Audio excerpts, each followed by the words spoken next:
Yeah, my biggest success story in that regard, the one that still blows my mind was I did Kid Rock at the Canopy Club very early on, and we did maybe like 300 people because he was from Michigan and Hmm. everything. So got the call, and literally 6 months later, we had a show with him at the Peoria Civic Center, which is a 10,000 cap arena that was sold out. Crazy. And it Wow. and it's just like to see, and that's a perfect example of what you were Yeah. talking about with the power of radio at that time, Hmm. because he all of a sudden had a radio hit and things just went crazy, Hmm. and within that 6 month period, we went from 300 people at a club to selling out a 10,000 cap arena. Yeah. Just incredible. It is time.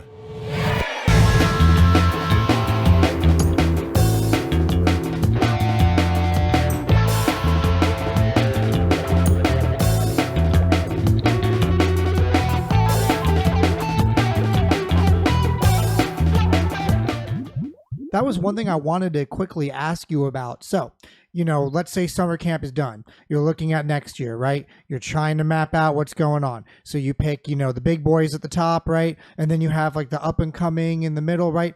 How do you keep your ear on the ground for the smaller bands? Like as the years roll by, right? This is summer camp's been doing it for such a long time. How do you like maintain being able to put, those up and coming bands that work hard and deserve it, and like, is there any, like, how do you navigate, who to bring for that big chunk at the bottom of the lineup? Absolutely. And so, interestingly, now is an interesting time to be asking that because of the pandemic. And that really made, especially that part of the process, difficult, shutting everything down for 2 years and really having nothing to go off of knowing, what bands are out there working and Right, how right, they're right. performing and everything. That has made it really challenging. It's starting to get a little bit better. But a lot of that comes from the music business is largely, all about networking and making your relationships. And so I have a lot of friends that are agents that are working with new bands, and so I rely on them to be telling me about the artists that they have, and Hmm. how it's working, what kind of numbers they're doing in different markets, and things like that. And really, the Canopy Club, the venue that I mentioned in Champaign, Illinois, that we have is a huge part of that. And we also have Kenny's, which is a little bit smaller, a 400 cap club over in Peoria, Illinois, that we book all the entertainment for. So a lot of it is presenting those artists over the course of the year to Hmm. see how they perform and what people's reaction is to it. And I get a chance to check out their live show and things like that. So that's an important part of it. And then, definitely fan feedback. I pay a lot of attention to our socials and comments and what people are talking about, and, trying to figure out what the fans want to see and what we can bring in. So those are That's awesome. those are all the different ways, but I'll admit it's a continual challenge, and especially, like I said, the pandemic made it really tough, but we're starting to get back in the swing of things. Yeah, you're right. When, because we used to be in a band, and whenever I would ask anyone to play anywhere, they would say, well, tell me what you've been doing for the past 2 years. And so when everyone's been doing the same Yep. thing for the past 2 years, it can be really difficult to try and see like who's bringing in the tickets or not. So kudos to you guys for doing a good job. Hmm. And it's like you're able to still morph as an event, but still like maintain those roots of where you are and where you came from. And I think that that's such a great quality and why you guys have been enduring, for so long.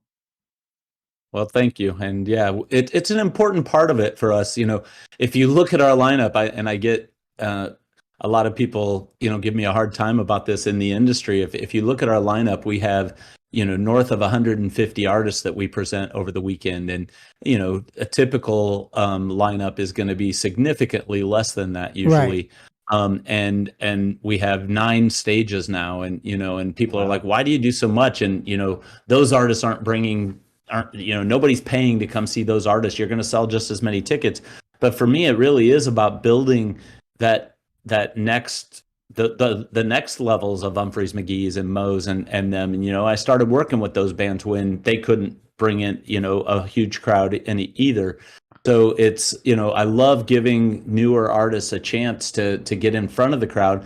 And again, it goes back to what I was saying about jam band fans having big ears. And the festival for me really is all about discovering new music. And whether it's, being a Mo fan that hears Clutch for the first time, or it's being an Humphreys fan that hears La Special for the first time, as a smaller up and coming band that does a lot of cool prog rock stuff. I think it's really cool to offer that diversity and range of things. So although every year I kind of tell myself, oh, I should cut back. This is way too many bands. Every year I end up keeping moving forward and adding all those kind of cool new things that I'm hearing about to make sure I get a chance to spotlight them.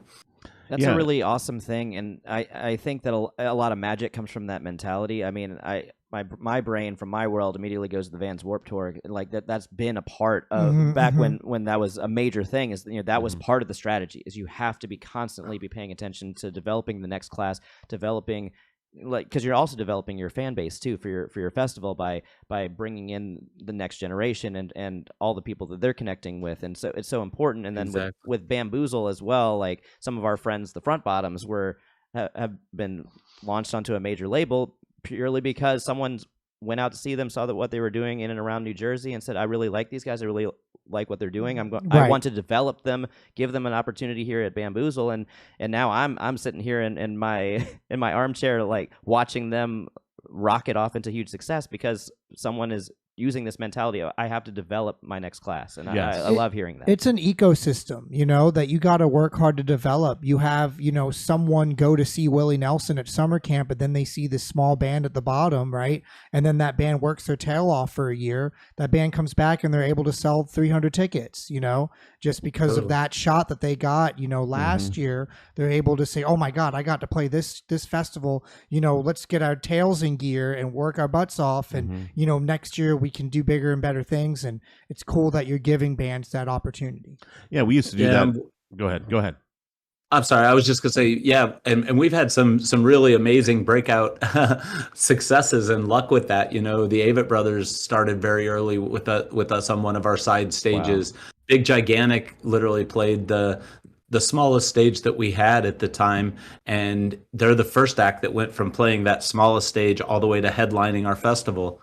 The Lumineers, played that same stage, the Campfire stage, and so there've just been some really amazing kind of cool opportunities that we brought things in before everyone else knew who they were, and then they go on to become the next big thing, and those are the fun ones, exciting.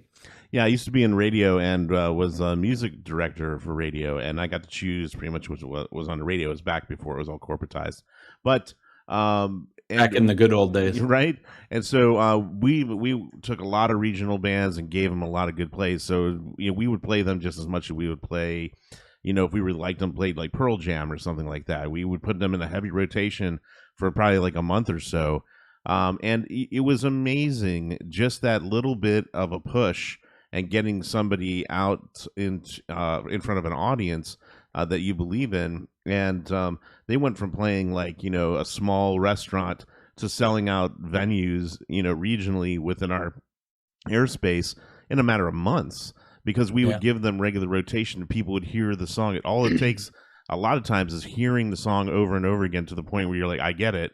I like this band. We talk about that all the time. It's all you need is the right person to say yes at the right time, and then all of a sudden you have a whole world of opportunities. Right. We did that for a couple of bands that got all the way up and got signed by Sony, and it didn't work out for them because of this or that, in the music industry. But it was really cool to see them go from a local regional act all the way up, get signed. They're playing Tokyo, they're playing all these places, getting all these opportunities, and it's always really good.